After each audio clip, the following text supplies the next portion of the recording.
So magandang araw sa lahat. So paano ba mag-upload ng WAP via MIS? So una, kailangan nyong mag-login sa inyong account. So gamit ang inyong employee number as username, tapos password. Okay? So click sign in. So unang-una, before kayo mag-register, kailangan double check nyo ang inyong mga profile. So dito sa profile, then edit profile, dito sa group employee, group 2. So kailangan mamili kayo kung saan kayo banda. So non-teaching, teaching, or teaching related. So after that, then update your profile. So before kayo mag-register. So pagkatapos nyong ma-update yung profile ninyo, so pwede na kayong mag-proceed dito sa available training. So sa available training, makikita nyo lahat ng mga available training na gaganapin. Example sa akin dito, example lang to. So may register dito. So ang gagawin ko ay i-click ko lang itong register. So pag register ko, ito yung makikita ninyo. So yung full name ninyo, automatic na. So, hindi na ma-edit.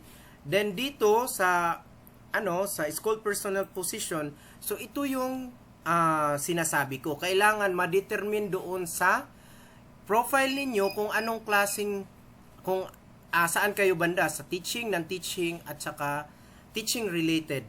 Kasi pag iba ang pinili ninyo, sigurado wala din iba din ang lalabas dito. So example, teaching kayo, lahat ng lalabas na position dito is para sa teaching. At kung non-teaching naman, so non-teaching ang lalabas dito.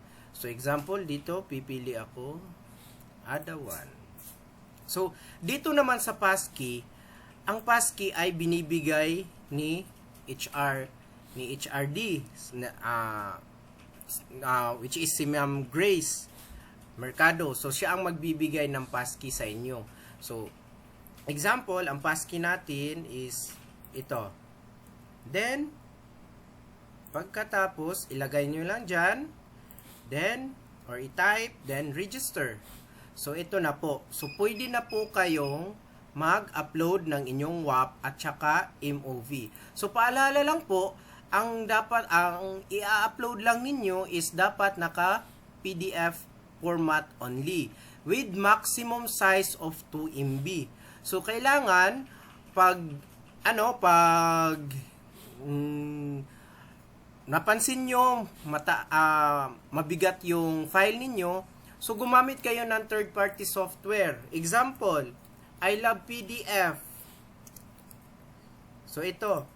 So, pwede kayong gumamit ng mga third-party software para i-compress yung mga file ninyo para mas gagaan ito at saka hindi ito lalagpas ng 2 MB. So, pag nagawa na nyo na, so upload na kayo. So, lagi lang pong tandaan, PDF file lang po ang ina-accept. WAP at saka MOV. So, same lang po din ang kanilang yung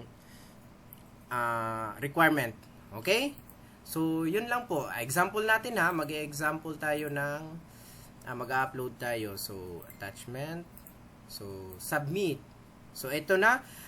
Pag naka-upload kayo, makikita na bubungad din sa inyo ang icon na ito. So, pag i-click nyo yan, so makikita nyo yung attachment ninyo.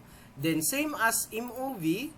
So, yun lang din po, hanap kayo ng file, then submit.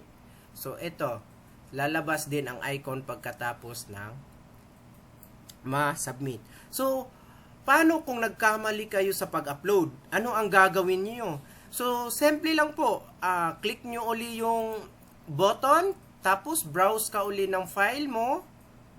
So, pag-browse, then attach, then submit.